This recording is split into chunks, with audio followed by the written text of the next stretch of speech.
Nuestros corresponsales en Perú, Bogotá, en Colombia y en Brasil. Y para aprender sobre los riesgos del dengue y prepararnos para que no llegue a nuestros hogares, nos acompaña ahora desde Costa Rica el doctor José Luis San Martín, quien es experto en el tema de la Organización Panamericana de la Salud.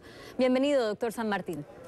Buenas tardes, Claudia. Muchas gracias por tu invitación y poder compartir con toda la región algunos mensajes que pueden ser de gran utilidad a la población y a los países. Empecemos explicando por qué estamos viendo tantos casos de dengue. En Perú la cifra de muertos supera la de todo el 2010. En Beni, en Bolivia, de cada 100 viviendas, 56 tienen el vector que produce el dengue. ¿Qué es lo que está pasando? Sí, creo que es bueno comenzar recordando que esta es la enfermedad viral transmitida por mosquitos más importante en toda la región y en el mundo, que está presente en nuestro continente desde hace más de 200 años. Su mosquito transmisor es el Aedes aegypti y vive en nuestras casas, en sus alrededores, en nuestros centros de trabajo, escuelas y en sus alrededores. En nuestra población es un mosquito urbano y eso hace de alta complejidad todo el combate de dicha enfermedad. Si no hay mosquitos, no hay transmisión. Justamente lo que se nos está dando es un incremento en el número de mosquitos adultos en todas estas regiones, ocasionada a veces por fenómenos ambientales que lo favorecen, falta de ordenamiento ambiental, y en ocasiones vemos las ciudades limpias, pero al interior de nuestras casas, en sus patios y en sus alrededores, hay muchos depósitos que pueden contener agua con las lluvias por largo tiempo, y esto hace que se produzca aumento de adultos y gran transmisión de la enfermedad. Claro, y cuando habla de fenómenos ambientales hay que anotar que también fenómenos como el del Niño favorecen la propagación del mosquito, y también fenómenos sociales como el de la migración. Ya veíamos, por ejemplo, que el año pasado hubo casos incluso en la Florida, en Key West. Ahora, ¿se puede hablar ya de una epidemia? Sí, mira, nuestro continente es endémico, es decir, durante todo el año reporta casos de dengue y tiene dos patrones epidemiológicos, ya epidémicos como tal.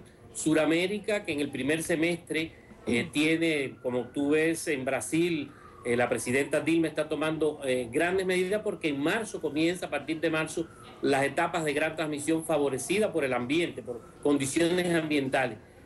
De ahí que vemos a Iquitos en estos momentos con grandes acciones de control, con una transmisión más activa que el pasado año, y tienen que prepararse y anticipar la respuesta a todos los países suramericanos. Bueno, ya cuando entramos en el segundo semestre, Centroamérica y el Caribe son los más afectados y se producen grandes brotes y epidemias en la región. Bueno, vamos a las soluciones y a las precauciones que debemos tomar. ¿Cómo detectamos que los síntomas de fiebre, dolor de cabeza en el cuerpo y demás son un caso de dengue y no un caso de gripa común? Sí, yo pienso que, y es el esfuerzo que se está haciendo por el sector salud, que cuando tenemos transmisión la conocemos, cuando estamos en poblaciones donde existe el riesgo, en comunidades donde hay el riesgo, ante la aparición de estos síntomas, lo más indicado es visitar un médico o un facultativo. ¿Verdad que los síntomas se parecen a los síntomas de la gripe y a otras enfermedades? A veces la simula, pero la posibilidad de evitar muertes está en que nosotros diagnostiquemos oportunamente signos de alarmas de gravedad. ¿Y cómo es que se produce la muerte por un dengue? Repíteme. ¿Cómo es que se produce la muerte por un dengue? Sí, la enfermedad puede evolucionar a signos de gravedad, afectando diversos órganos vitales, dando un shock generalizado, generalizado en el organismo, y con cuadros hemorrágicos. Inclusive cada vez estamos viendo con más frecuencia afectaciones de otros órganos por la circulación a lo largo del tiempo de los 4 serotipos de la enfermedad. Hay un mensaje claro y preciso para la población, es ver signos de alarma de las formas graves: vómitos intensos, irritabilidad en los niños o letargia, decaimiento, dolor en el estómago, en la boca del estómago o en el abdomen, que son signos que pueden llevar a consultar de inmediato y a pensar que van a aparecer formas graves de la enfermedad. Doctor, pensemos en la gente que no tiene cobertura de salud, que le queda difícil ir a una consulta médica por razones económicas, de tiempo o de distancia. ¿Cómo les podemos decir a estas personas que si sospechan que tienen, o al menos tienen los síntomas de la enfermedad, se traten en sus propias casas? Sí, yo pienso que tratar una forma grave en su casa es imposible, pero sí es importante mantener una buena hidratación del paciente. Si sospechamos que tenemos la enfermedad y logramos inclusive a través de todos los medios llegar a la población con cuáles son signos de alarma de formas graves, si vemos que la presión se siente mal, ya te decía, irritabilidad, cansancio en aquel paciente enfermo, dolor en el estómago, vómitos muy frecuentes, yo nos recomendaría, habría que buscar cualquier medio por llegar a una unidad asistencial. El dengue hay que tratarlo, básicamente estabilizar al paciente con hidratación, evitar que se nos deshidrate, que es una de las causas que lleva al shock de manera inmediata, pero si estas formas graves se ve que están avanzando, los pacientes de la población tienen que buscar alguna vía de llegar buscar un médico como sea. Ahora, el año pasado hubo 1,5 millones de casos en todo el continente, casi 40.000 graves y más de 850 muertes. ¿Cómo podemos prevenir, incluso si no estamos en las zonas donde se ha detectado el mosquito, cómo podemos prevenir que llegue a nuestros hogares? Cuéntenos, por favor, mientras vamos viendo gráficamente algunas de estas recomendaciones. Sí, mira, el mosquito Aedes aegypti está muy bien adaptado hoy a la vida doméstica.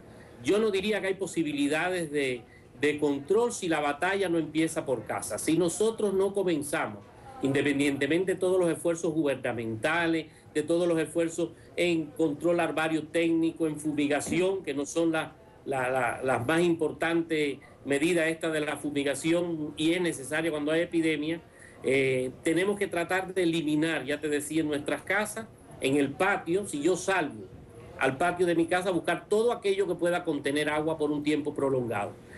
No hay dengue sin Aedes aegypti y no hay mosquitos si no encuentra agua para procrear. Y cuando es más fácil eliminarlo es cuando es una larva pequeña, cuando el vector está en su fase larvaria. Entonces, eliminar en los exteriores neumáticos, latas, todo aquel objeto que pueda contener agua es fundamental. Al interior de la vivienda necesitamos almacenar agua de consumo humano y doméstico y es importante que esté herméticamente tapada. Si no, estamos albergando casi una mascota al mosquito y después alimentándolo con nuestra propia sangre que ya transmite la enfermedad. Y hay que anotar que una vez un mosquito, una mosquita, porque en realidad es la hembra de la Aedes aegypti la que transmite la enfermedad, tiene ese vector, lo sigue transmitiendo por toda la vida, o sea que cada vez que pica, contagia. Sí, esos son muchos elementos de subsistencia que tiene este vector y que hablan de la alta complejidad para el control. Un mosquito hembra, después que es infectado, transmite por toda su vida. Dentro de los grandes esfuerzos que hace hoy nuestra organización panamericana, te puedo mostrar aquí elementos clave para atención a pacientes. Estamos entrando en un gran proceso de capacitación para fortalecer capacidades nacionales en los lugares inclusive más apartados que permite un manejo adecuado médico de pacientes. Hay unas nuevas guías que se han acabado de revisar después de un estudio por la Organización Mundial de la Salud y que estamos en un proceso de difusión, de capacitación para dar el mejor servicio desde el sistema de salud. Pues, ahora bien, no es... Sí, le decía que es muy importante que los gobiernos atiendan esas recomendaciones porque sobre todo cuando en varios de nuestros países estamos viviendo la temporada de lluvias tan fuerte que está dejando tantos damnificados y que quedan viviendo en unas condiciones insanas, pues es más fácil que existan factores para que proliferen enfermedades como esta justamente del dengue. Se nos acaba el tiempo, doctor, pero yo creo que nuestra audiencia ha quedado con una amplia gama de la explicación de esta enfermedad y con herramientas para poder hacer frente a ella. Le agradecemos mucho su compañía. Bueno, muchas gracias, Claudia. Hasta una próxima oportunidad.